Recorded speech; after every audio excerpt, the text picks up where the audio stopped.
This is Artur, Kane, Technology Evangelist at Flowmon. Welcome to the blockchain webinar that we host today. And our guests will be Čupka, who is principal consultant for CE region at Flowmon. And the second guest is Stuart Smith, who is our senior pre-sales engineer based in the UK. Hi, guys. Welcome. Hey. Hi, guys. We still cannot see the screen. Let's just hope in a few seconds we will be able to fix that. But to start off, maybe we'll explain what blockchain means. Stu, would you be so kind and try to maybe a few words, sentences, explain what is blockchain? This buzzword that everyone uses. It's all over social media and everywhere in news. Yeah, sure. I mean, you've said it there. It's a buzzword at the moment, which everybody is talking about, and it's blockchain this and Bitcoin that and cryptocurrency. Essentially, a blockchain is a way of maintaining a transparent and distributed ledger, which is essentially a history of transactions, including financial ones. The key function of it is it decentralizes and cuts out essentially the middleman. And the best example I can probably give is if I wanted to send you some money, which I'm clearly obviously never going to do. I would say, I want to send you some money. Historically, I'd have to go to the bank would have to say, has Stuart got enough money in his account? Yes, etc., etc. It would be one middleman, whereas a blockchain, basically, I start off the transaction. That transaction is represented online as a block. That block then gets broadcast. That transaction gets broadcast to every party within that blockchain network. So that could be thousands of PCs or anything that's part of that chain. They all have to authenticate and say, yes, Stuart has enough money in his account to send that money through to Artur. So it's far more secure. It's all transparent, so everybody can see who's got how much money between point A and point B. Once that transaction is okayed by everybody in that network, that then becomes part of that chain, and that then becomes an indelible encrypted account of that Bitcoin, for example, being transferred from point A to point B, and that gets added to a huge electronic ledger, essentially, which is a continually growing history of all these transactions, whether that's me sending you money, whether it's DNA details for people, whether it's funding people, whatever it is, anything that can have a transaction could be part of a blockchain. And it means that it's cutting out the requirement to use third parties such as banks. It means that customer to customer, customer to vendor is completely direct. And like I say, it's encrypted and completely transparent. So it's incredibly visible for everybody to see what everybody's doing. So that's the theory of how it works. But how could it be beneficial to businesses, to an enterprise, to anyone, Roman? Yeah, it's few points of the benefits from blockchain technology. Mainly it's efficiency, transparency, like security, traceability, flexibility, and last not the least is the feedback. Let's say we have a few examples from the last news describing the incentive, blockchain incentive provided by automotive vertical like BMW and General Motors joined the software group to create a blockchain incentive to provide a better efficiency and transparency for data.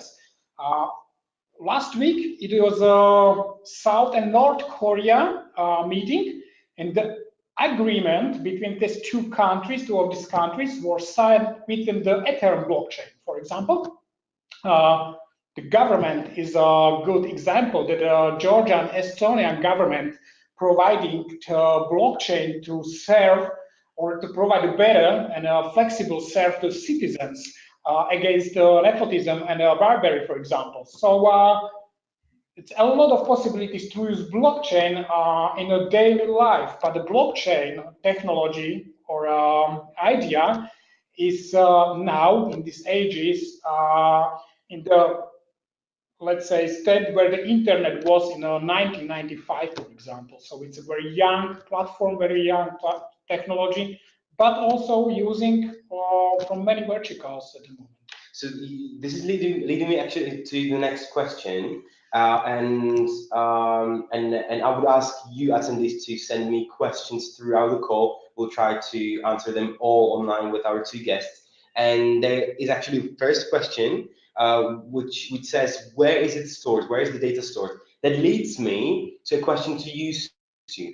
From the technical perspective, what are the struggles of introducing blockchain technology into businesses? And as a part of this, of your answer, if you could also answer, where is it actually stored? Where is all the data and transactions and the code stored? That's the key thing with blockchain. It isn't centrally stored anywhere. The electronic ledger is stored on each component that's part of that blockchain. So that's where you're not reliant on a single source of truth to say, yes, customer A has enough money to send to customer B. You know, that ledger is stored on every single PC, Internet of Things device, whatever it is that's part of that blockchain. It completely gets rid of the centralized approach that we have to a single ledger. You know, that ledger is stored on every single device that's part of that blockchain, which in itself obviously can cause problems if you wanted to deploy blockchain within your infrastructure, within your enterprise. You know, it's all the first question is always going to be why. You know, it is a buzzword at the moment. It's very early days. Like Roman said, you know, it's probably where the internet was in the early 90s. You know, people aren't really sure what to do with it. You know, what can I do with it? What's it good for? It's the usual thing. Is it there to replace some legacy systems? Is it going to be there to reduce costs? Are you going to deploy blockchain to simplify existing applications, to cut out some of the sort of post-transaction reconciliation steps where each step is done by a third party and they take a bit of profit off, you know, they charge a fee for every single bit that they do. If you can cut all those out, if you can take 10 of those steps out of your service and your transaction, that's a cost-saving exercise. But then there's, similar to a cloud solution, there's public or private blockchain. What type do you want to do? Do you want to keep it completely within your enterprise, which might be, you know, if you've got a huge enterprise of 20, 30, 40,000 users, then you might want an internal private blockchain, which poses problems itself with regards to scalability. All these ledgers and all this part of blockchain takes processing power. Each of these transactions need to be okayed by every single component that's part of that blockchain. That takes processing power. You know, so how are you going to control that? And also the storage as well.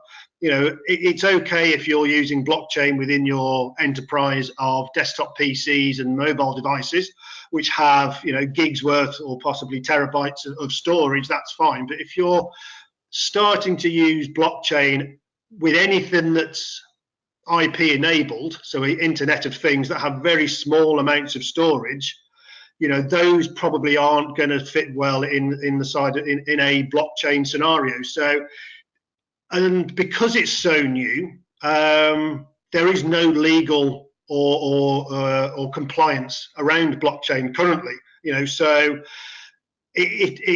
that would be one thing that would put off a lot of enterprises to even start looking at blockchain, because there is no control over it as such. You could just go and buy a blockchain solution, an open source solution, deploy that in your enterprise, and there would be no control over it. And I think that's one of the things that some, you know, people really need to take a step back and say, you know, is blockchain really for me? Or do you want to just leave it to the cryptocurrency Bitcoin side of things? It will become part of our everyday life, same as the internet has.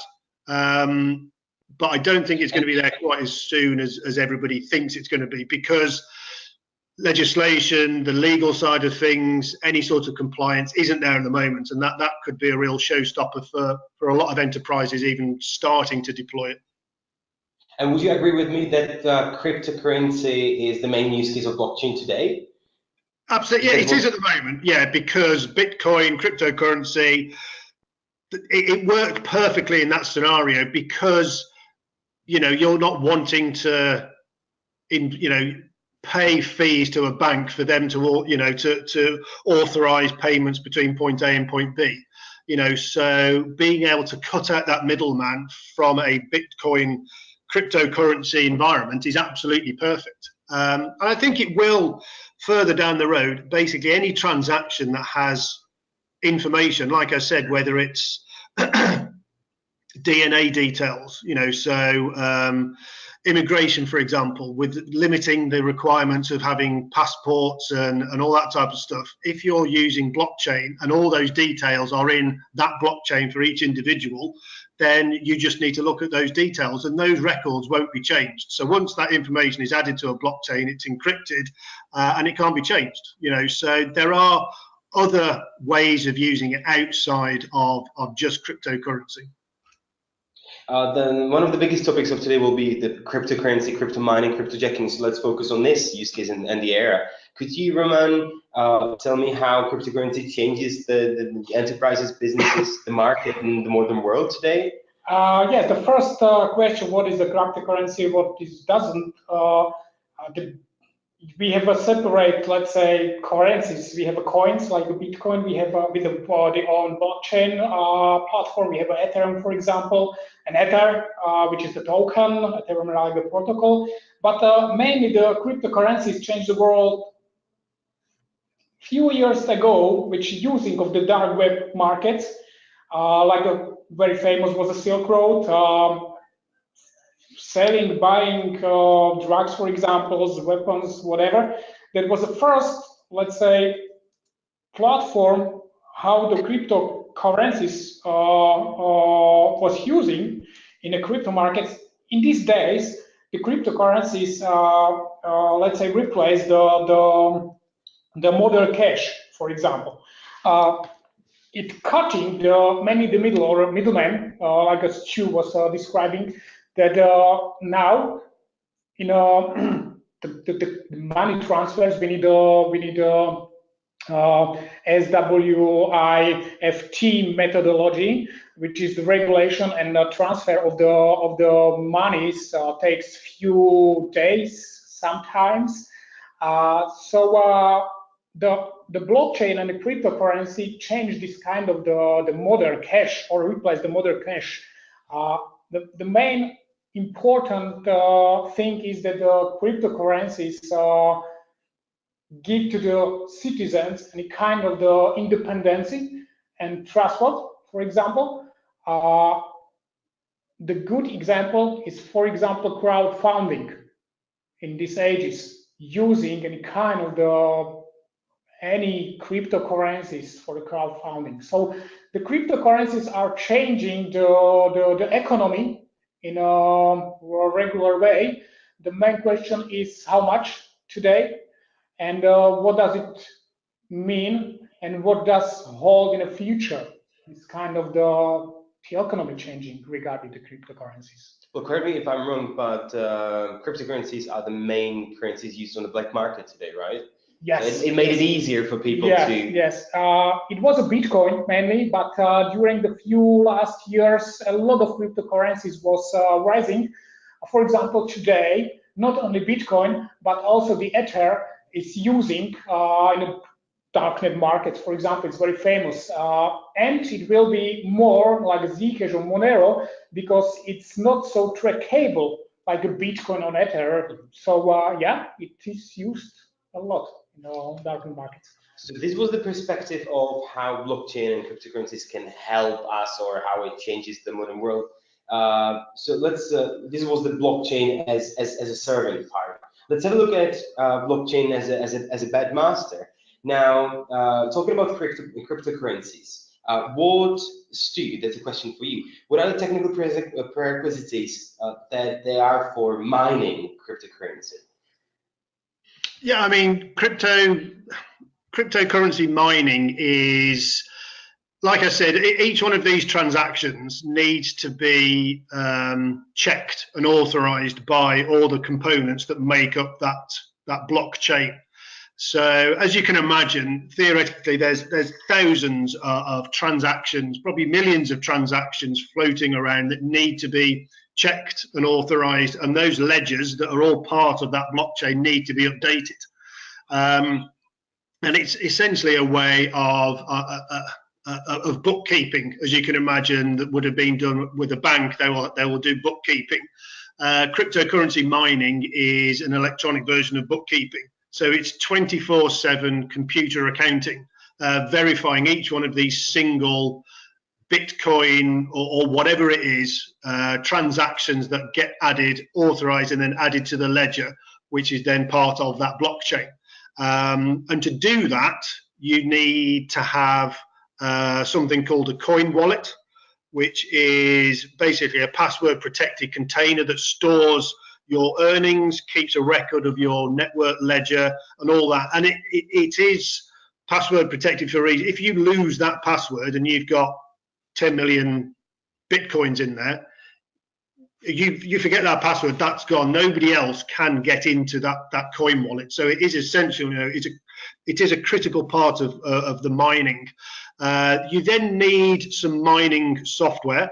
You need to be then part of a mining pool, which is basically a community where everybody combines their computing power and then mines all these, looks at all these transactions, authorizes these transactions, updates the ledger. You need to be obviously a decent connection to the internet, obviously, because that's what this whole thing is all about. It's a decentralized accounting solution where this electronic ledger is just updated. You can't, this is where you'll if you've looked into crypto mining on the internet, you'll see that people are buying thousands of dollars worth of hardware dedicated just to do cryptocurrency mining. It's not something that you put on a desktop or a laptop and have running in the background, because you earn from each ledger and in each transaction that you authorize, but it is very, very small amounts that you earn. So obviously you need to be doing tens of thousands of authorizations and ledger updates to be able to make money from cryptocurrency, from crypto mining. So you will, to the point where you will need a dedicated GPU, sort of graphics processing unit, dedicated card, dedicated CPU. These are boxes that people are buying and putting in their basement in an air-cooled environment that just sit there 24/7 mining cryptocurrency. These are big, powerful boxes that are sat there authorizing transactions, updating a ledger, and there are thousands and thousands of these. And it is a way of legitimately making money, but you need to start thinking about investing potentially thousands, and it could take 12, 24 months for you to recoup that money back from what you've invested into a dedicated crypto mining piece of hardware. And you need to keep up to date. Sorry, go on. Yeah, that's it. All these points that you made about the connectivity, hardware, CPUs, GPUs, everything, electricity. Those are technical requirements for someone who wants to mine, right? But those also open doors to the attackers, right? Those are opportunities for attackers to misuse that, right? Now, the two things that we want to discuss today is crypto mining and cryptojacking. Could you briefly, Stu, tell me the difference between the two terms? Yeah, I mean, crypto mining is a legitimate is a legitimate transaction that I could do if I had some dedicated hardware. But like Roman said, and like we've just discussed, it's hardware, it's electricity, it's a lot of money to invest. Whereas cryptojacking or whatever you want to call it is where the hackers, the criminals have thought, well, as you'd expect, to say, well, there's millions of PCs out there. Why don't I just use their CPU power? Why don't I just use them to do the crypto mining? And then I'll just take the money from that.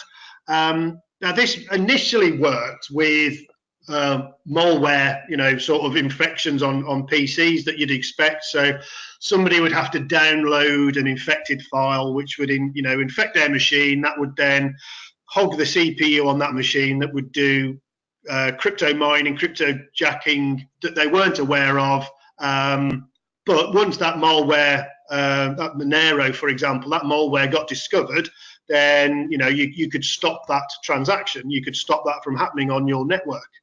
The ones that are more aware now is in-browser cryptojacking, which is, you think the majority of web pages these days will have some sort of JavaScript in there. So what will happen is they will change, they will hack into that website. They will add a small JavaScript that as soon as you hit that website, for example, that JavaScript will start. So, you're not going to get presented with any page that says, do you want to run this JavaScript? You visit that web page, that JavaScript starts. You are now crypto mining for that hacker. So if you've got a popular website where you've got hundreds of thousands of people hitting that website, every hour, every day, or whatever it is, that's a hell of a lot of free crypto mining that criminal is getting by just simply adding that JavaScript to that website. The other side of it, sorry, go on. Yeah, presumably it must be easier for attackers to compromise a personal station, right? A laptop, phone, or something. But does it actually happen in enterprises as well? Yeah, very often. We have been provided few audits from the start of the year, and the forensics analysis because of that. We have in the enterprises we have 4 types of the affecting by any kind of the cryptojacking things. First is the malvertising, which is the type of the using the malware from the advertisement of the websites. Second is phishing campaigns, for example, or the user are let's say using any kind of the compromised websites, as Stuart was talking about, or very simply the user are able to download the software. So these 4 types of the issues could become as a cryptojacking issue, and it affecting the servers, smartphones, and laptops, computers very easily. So in the enterprises, we have 2 types of the victims. For example, it's smartphones, laptops, which is the endpoints affecting by the cryptojacking, using any kind of the JavaScript into the internet browser or whatever. And the second one is the own compromised servers, which could be used in providing any kind of the performance to critical application, for example, but they are also often using for cryptojacking or crypto mining, affecting by the crypto mining malware, for example. So there's 2 types in enterprises: and points and servers. And do you have any examples? Yeah, I have of companies that have been compromised, because looking at this, what does it mean to the company actually? They spend more on electricity, right? They have some malware, some software, malicious software in their network, so it could be used to do other things, like maybe exfiltrate data. Do you have any examples? Yeah, we have a lot of examples during few last months. We have Can you name a company? Yeah, it's actually it's very easy to find Google it, for example. Thousands of websites in the UK is affected by cryptojacking, or USA affected by cryptojacking for 4 hours, for example. We have an example from Russia that the nuclear engineers using the supercomputer for crypto mining, but I can't. Every single company where we have provided any kind of the POC, proof of concept, or any kind of the audits or forensics, we have found affecting mainly endpoints by any kind of the cryptojacking, and few servers. It's affecting it's not much. It's maybe between the 7 and 15% of the machines affecting by the cryptojacking, and also this kind of the machines are let's say, providing maybe 10% or 15% of the performance to provide any kind of the crypto mining. But if you have thousands of endpoints, hundreds or thousands of servers affecting 10% or 15% of affecting machines inside the organizations, it's very painful for CSOs because of security issues. It's different than the ransomware because no one's ransom someone, but let's say making the money through the third parties like NiceHash, whatever mining pools to get to change the performance on the cryptocurrencies. It is affecting also the chief information officers or operational directors because they need to utilize the human resources to fix the problem with the performance, why the server performance is not providing the support for the business critical applications, and it's not losing all the resources to the crypto mining. It costs, let's say, the human resources and also the operational costs. And from the biggest parts of the or the biggest examples and issues by the Cryptojackings, the CEOs and CFOs, it's about losing the money and the reputation. Yeah, so that's the problem in enterprises. We have some slides prepared. We have some presentation where we can show how Flowmon helps discovering this activity. And before we jump onto those slides, just before we go through those slides, there was just one point I just wanted to make again, which was there's a fine line now between cryptojacking and using it as a legitimate practice.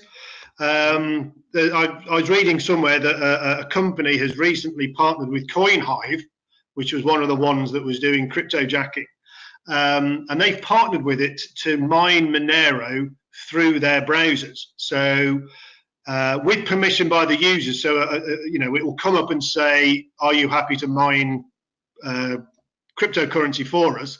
And it's a way of that company making money when people are using ad blockers, like I've got on my browser. I've got an ad blocker, so they're using crypto mining to bypass.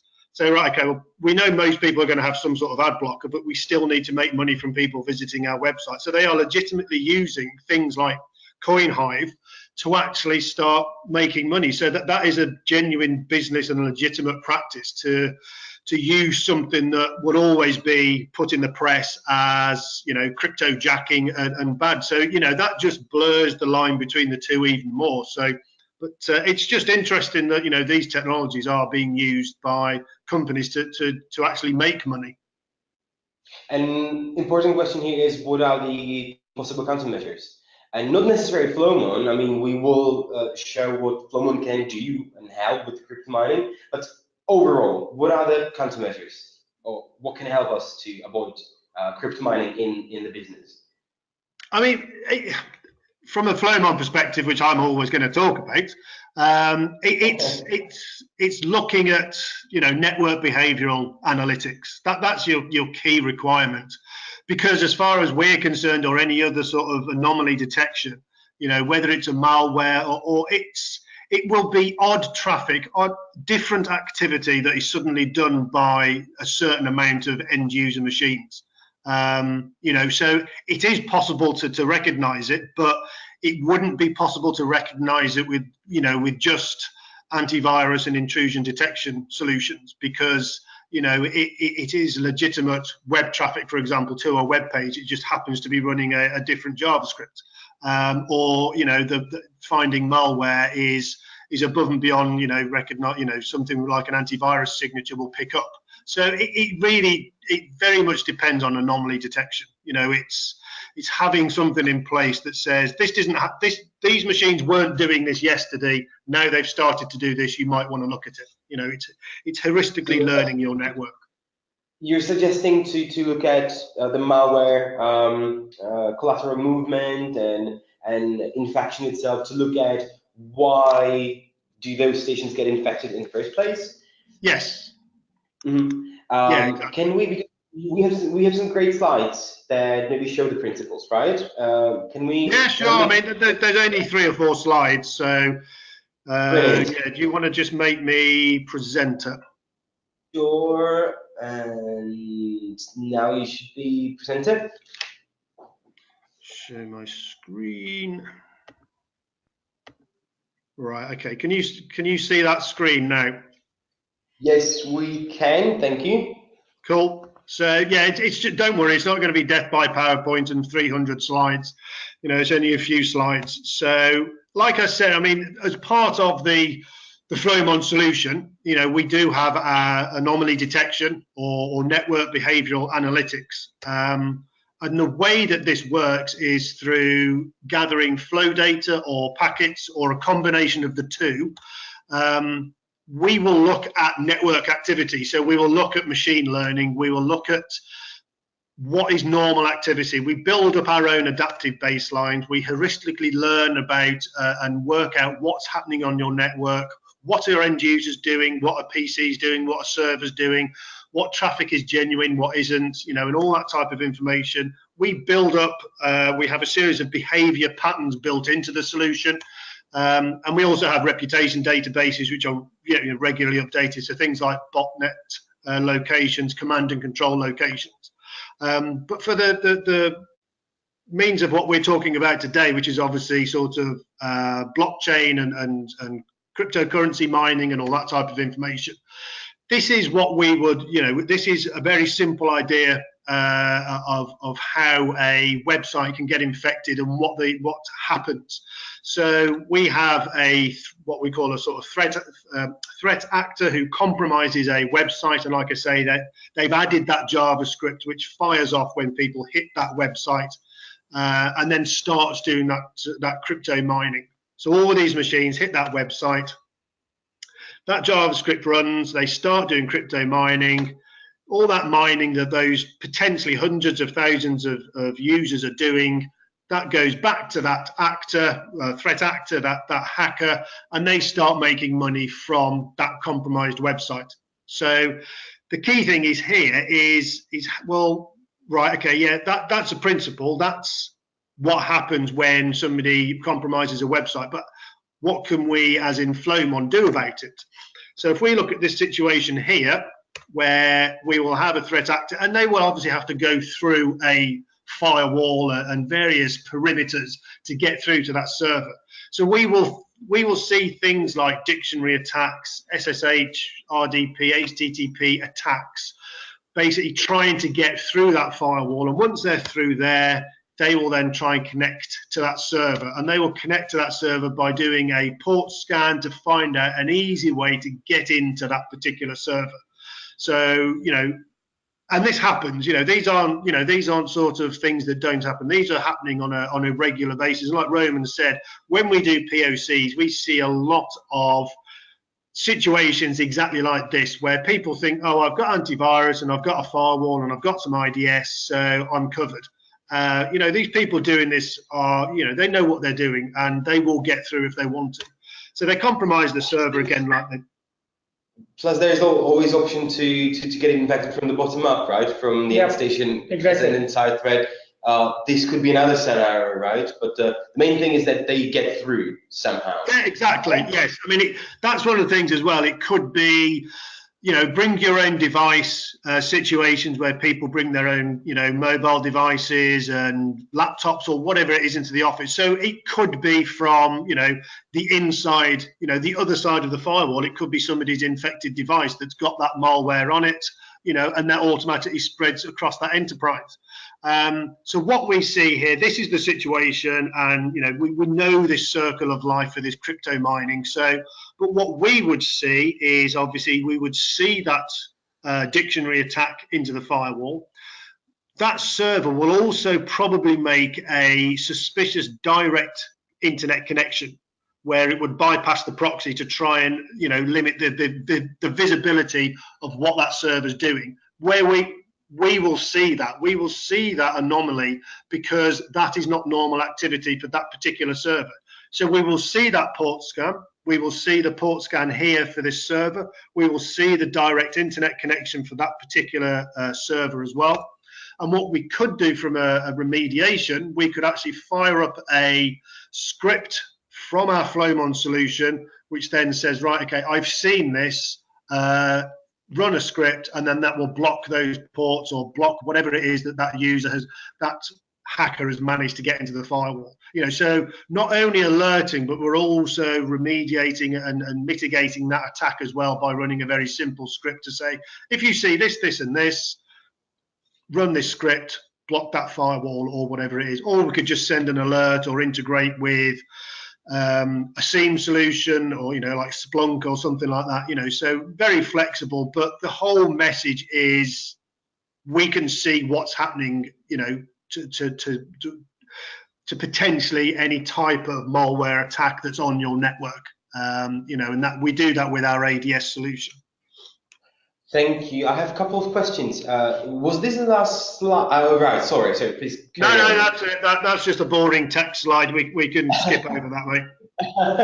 I think the main point was that we can provide the detection as well as response and other reactive actions. But Roman, from your point of view, you probably do around 10 POCs every month, right? Your main focus is Slovakia, Hungary, Central Europe. Central Europe. Can you tell me how? The question is, how hard is it to deploy it? And if you want to do this type of detection, do you need to spend like a week there, or how does it work? It's very simple. We need just the let's say the copy to traffic on a Flowmon probe, and a Flowmon probe with a collector. Yeah, it's very, very easily. We have a Flowmon probe put on an infrastructure by span port, mirroring port, getting the traffic, and running the ADS system. And ADS system is able to detect in real time any crypto malware or cryptojacking on end stations. And if it's any on-server compromise through this kind of the HTTP, RDP dictionary attacks or direct communication from the server to internet, we are very easily able to detect it. It's very simple. To interrupt, this is off the shelf. If this is off the shelf detection method to find this activity, or yes, absolutely. Regarding the cryptojacking, we have it's very easily to detect it by the method named B pattern. And if we are focusing on a B pattern, we can find any kind of the suspicious activity, cryptojacking, for example, crypto mining malware, using, let's say, compromised crypto checking websites, whatever. So we always are focusing on a B pattern method, and maybe 20–30% of this whole method is describing in infrastructures and enterprises the cryptojacking, for example. So it's on a shelf. It's very easy. We have a great article on V patterns that you can check on our blog. Flowmon.com/blog. Make sure to check that. Another question that's maybe for Stuart is that implementation of blockchain in general will bring increases in network traffic. Is this increase of network in monitored network going to affect Flowmon as a solution connected there? No, I mean, the volumes of traffic, I mean, it's very small volumes of traffic, so it's not, you're not suddenly going to see spikes in terabytes of traffic across your network. These are very small transactions, and, it is very small. But from a Flowmon perspective, a single collector, one of our larger collectors, you're still coping with 500,000 flows per second, so from a scalability perspective, there's no concerns from can we suddenly monitor it. It's going to be very small increases in volumetric traffic, as in bandwidth utilization. You probably wouldn't even notice it, because the processing and everything is all done on these end machines that are part of that blockchain. It's not as if it's huge file transfers. It's just very small bits of information that people need to authorize. So it's not a sudden, huge increase in traffic. But you will probably see high utilization of system resources of the end stations or servers, right? That's the big thing, because the way that you need, the way to make money from crypto mining is, the more ledger updates, the more authorizing of transactions you do, the more of those you do, the more money you make. So obviously, you know, the more CPU, the more GPU power that you can throw at blockchain sort of authorization and all that is the better. So you would see an increase in GPU and CPU consumption if, you know, you've got malware within your network. That's where you would see it. You wouldn't necessarily see it on the network from a volumetric perspective. Thank you. Maybe one last comment, because we're getting short. Yeah, it's always need to focus. It's just about the communication. The communication regarding this is really different. And if any kind of it's not just about the CPU, GPU, and so on, but if the server or any kind of the compromised, let's say, station endpoint are communicating with any kind of the crypto mining service, it's always the changes in hash communications and communicate on not regular ports, for example. So it's a high port. So and really struggled protocols. So it's the first way how to, let's say, define it. Mm-hmm. Thank you very much to both you, Roman, and Stuart, and thank you very much to all the attendees today. We will share the recording of this webinar on YouTube and send you links probably during Monday or Tuesday. If you still have any questions regarding this topic, you can approach us through the social media. Thank you for all the questions that you sent during the call, and check out our blog. The article on the latest article on cryptocurrency, crypto mining is from you, Roman, right? Yeah. Yeah. So there's one maybe 2-3 weeks old on our blog, yeah. something like that. Make sure to check that out as well. Thank you very much. Stay tuned for the next webinars and have a great weekend. Cheers, guys. Thank you very much. See ya. Yeah.